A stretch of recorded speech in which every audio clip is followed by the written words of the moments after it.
Welcome, if you're new to the channel, my name's Elliott and you're watching Rickety Ski Reviews. Today, we're talking about the Atomic Maverick 88Ti. Now, you may notice the graphic is different. I'm reviewing the 2024, this is the graphic of the 2023. They're the same ski. The only difference is the top sheet, but the construction is all the same. I 100% went out and bought these skis myself, so this is totally what I think of the skis and my honest opinion.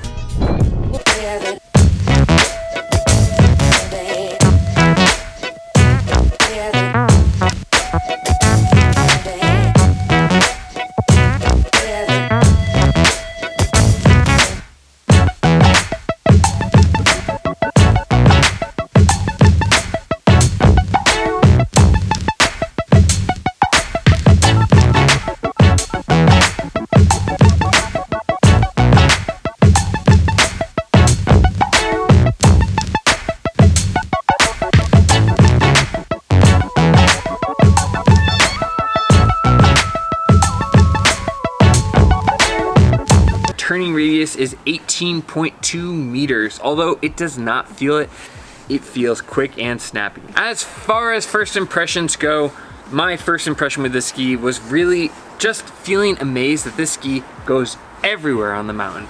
Absolutely anywhere you want to go, this ski does well. You want to go off trail in the powder, you've got that Horizon Tech helping you float. You want to carve, these have a very smooth on edge carving feeling.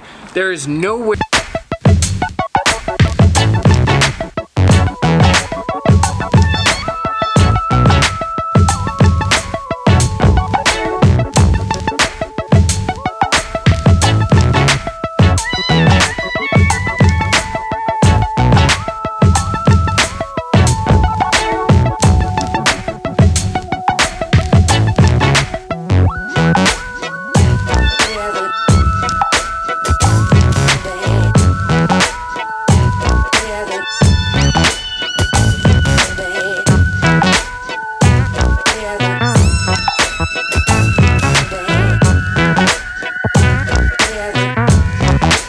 talk about the good, and then we'll talk about the bad. The good, my God, are these skis amazing. First off, these are only 88 underfoot, and as you'll see in the footage, I skied powder in these today, and they had absolutely no problem. A lot of that is thanks to this Horizon Tech. If you look at it, it kind of has rounded off corners here, basically making it like a boat hole. It also has kind of a wider tip, and that really allows you to float and get through areas that you would not expect for an all-mountain ski like this. This ski absolutely plows through light snow. The heavier snow it struggles with, but if you find light powder, this ski does a phenomenal job for an all-mountain ski. The next thing that you really notice, and is, in my opinion, its biggest strength, is its carving. If you are able to load up the turn, this will give you the most rewarding and precise turning of any all-mountain ski on the market. It loads up gradually, it flicks in cleanly, it'll set you up for lines that you just can't do in any other ski. However, this ski is almost the polar opposite of something like an Elan ripstick. This ski will not make the turns for you. You have to be willing to load up your ski, be patient, and let it set. And if you're able to do that and constantly keep your pressure on the front of your boots, then this ski will give you the most rewarding turn of any ski on the market. Hands down, no questions asked. This ski will set up lines that other skis just aren't able to do. It will give you a smooth turn and a reactive turn at the same time. As far as carving goes on the western part of the US, this is the best ski on the market, in my opinion. Honestly, finally, like the big plus on this ski, you can take that momentum and carry it off trail. This ski does the best job blending on trail and off trail performance of any ski I've ever seen. And where I live, that is so important because you get on cat tracks, then hop up onto the snow and then come back down. It's really the only ski where I'm having fun on every terrain that I go on. There's no part of the mountain that I'm not having a good time. This is not for somebody who wants the ski to do the terrain on its own. So like the ripstick kind of does a few things to kind of get the turn initiated on its own. You need to be ready and loading all the time. But if you're willing to master that skill, if you're willing to master your boot pressure, this is the most rewarding turn you can ski on. For like a true all mountain ski, I think this is the best that you can get, but you have to be willing to put some time into it, and you have to be willing to kind of master your carving in order to get everything out of the ski. But there's no limit with how much pressure it can take. There's no chattering at speed. This ski is the real deal. When you build up pressure and when you build up speed in your turns, this ski is there for you in those top speeds, and it is a blast to ski on. So next, let's talk about the bads. There's honestly not a lot of bads with this ski. Honestly, the only downside this ski really has is that because it's light and because it has this Horizon tech, there are conditions that the ski struggles in. So if you get heavy, wet, sticky snow, this Horizon tech that's giving you all the flotation and the powder will work against you. It will grab onto that snow, and then because the skis are so light, you will kind of get the skis pulled out from under you if you have momentum, and then you get into the sticky snow. But that is such a minor thing that really I can't think of any other big downsides with this ski. You know, but I want to be honest with you, there are weaknesses, but if you didn't have that weakness, you wouldn't be getting that powder performance. So in my mind, it's more of a sacrifice, but like every ski, there are downsides. The other downside is that this is not the most damp ski. You will feel bad conditions. It's not as egregious as something like the Elon Ripstick or the Black Crow Mirrors Core where you feel everything, or the Renown.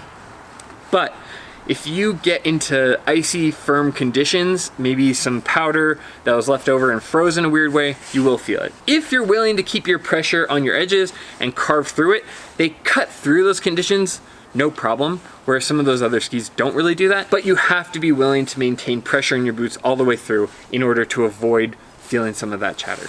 But it's very minimal, and you only really feel it if you're kind of being lazy with your edge pressure. But, you know, again, I just want to tell you that it's there.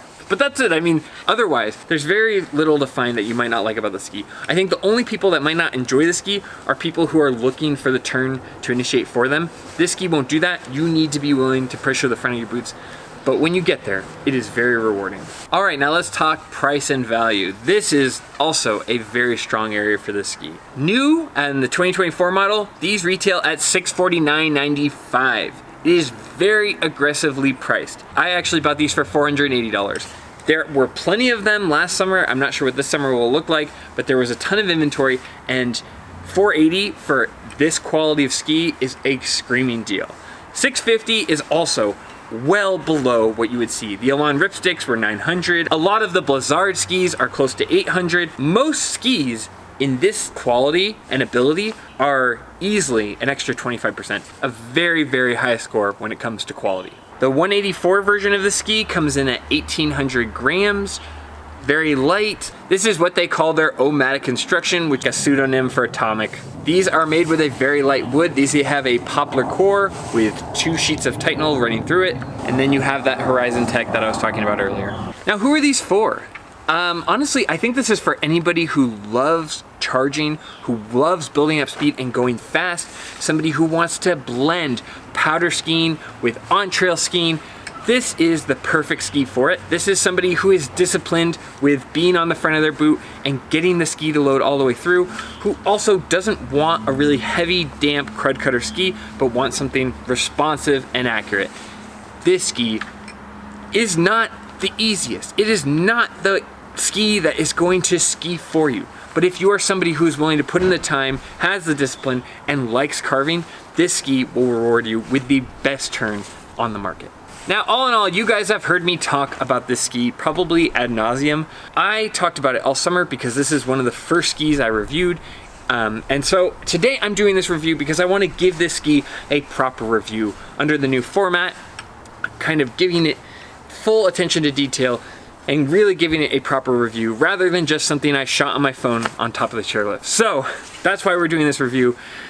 For this score, you probably thought, well, Elliott already gave it a 9.5 last year. And that was before I got really granular with it, before I really had perspective with skiing on these other skis. So what am I gonna give it today? I honestly think that these skis actually ski better than I gave them credit for.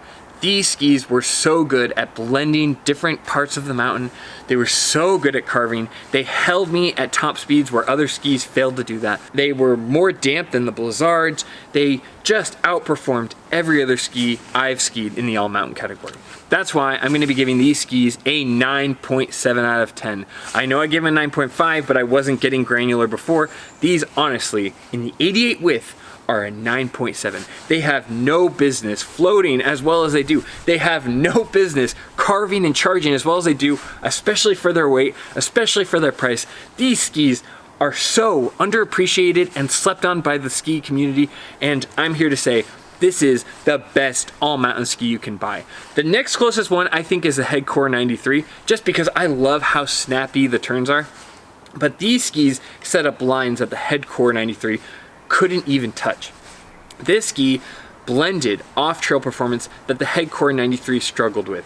So I love the Headcore 93. Again, that is like probably my second favorite all-mountain ski in this category, in this width, but nothing in the all-mountain category holds a candle for how good these 88s are. I was skiing in the powder, and I was honestly surprised that these were able to float and stay up above. These really had no business being that good in the powder, that good on the trail, and setting up turns and lines that most other skis I've demoed could not reach. So if you're willing to really play with the pressure in your ski boots, learn to master the ski, it's not gonna make the turns for you, but if you're willing to just take the time and make clean turns, this ski will reward you more than any other ski that you could buy. So that's why, for me, it gets a 9.7 out of 10. This ski is absolutely amazing. Like I said a year ago, you have to see it to believe it. If you get a chance, try these out. So anyway, that's my review of the 2024 Atomic Maverick 88Ti. The 2024 has a different top sheet, but don't be fooled, it's the same as the 2023 top sheet I just showed you. If you like this kind of content, please consider liking and subscribing. It helps my channel out a lot, but more than anything, just thank you for watching. I really appreciate it. If you want to support the channel or you're interested in buying these skis, I will put an affiliate link down below. If you're already set on buying them and you want to click that link, it will help me and help the channel. So anyway, I don't make any money, I'm not paid by anyone. That's just one way you can kind of help support the channel and keep this going. Because with all the demos or these skis that I bought, I am spending my own money. More than anything, just thank you for taking the time to watch. I really appreciate it. I really appreciate how great everyone in my community has been. So thank you to you for watching it. And as always, I'll see you in the next one.